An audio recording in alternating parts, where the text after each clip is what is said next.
This scorecard also shows that the states that do take action reap the benefits.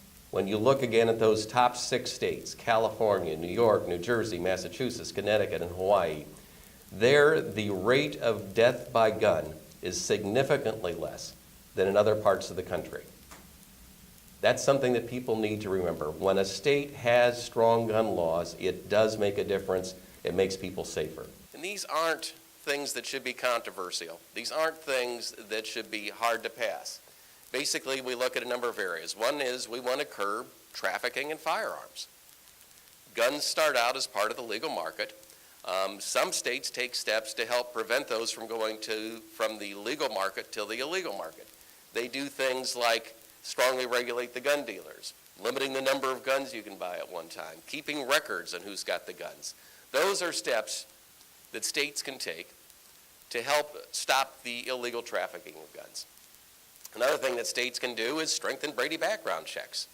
If we all agree that dangerous people, people with felony records, people that are dangerously mentally ill, shouldn't be able to buy guns, then we ought to be requiring background checks for all sales.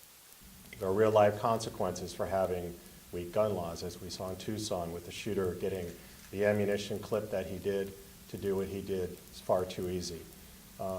In these kind of states where you have weak gun laws, it's easier for gun traffickers to operate. Homegrown gun violence, or these weak states export guns to states with stronger gun laws. So real-life consequences for all these states with bad gun laws. In fact, the NRA isn't satisfied with states with weak gun laws. They're out to make them weaker. And want to give you a few examples of some of the craziest gun laws we've seen recently. Right now on the governor's desk in Florida is SB, Senate Bill 432. It really would amount to a gag order on pediatricians and doctors to talk about the risk of gun violence to their patients. This is what doctors do. They talk to their patients about all kinds of risk factors, and the NRA and the gun lobby want an exemption for firearms. Kansas recently enacted a law to allow concealed carry permit holders to carry in K through 12 schools, kindergarten through 12. Utah is the only state right now that allows guns on college campuses. That was enacted in 2004. And as a response to Virginia Tech, the NRA and the gun lobby are saying what we need are more guns on college campuses. These guns on campus bills have met with very stiff resistance. Guns on campus legislation since Virginia Tech has failed 51 straight times in 27 states. We rose up against the gun lobby with a very concerned group of people, and we said no, and we prevailed.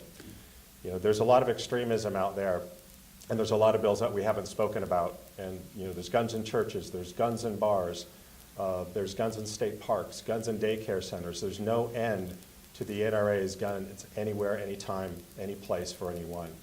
What we need to do is pass stronger gun laws like California, like New Jersey, like other states. We don't have to continue having 30,000 people killed each year and another 70,000 people injured each year because of gun violence. We can do something about it. This scorecard is our attempt to educate the American people and to get action to change things.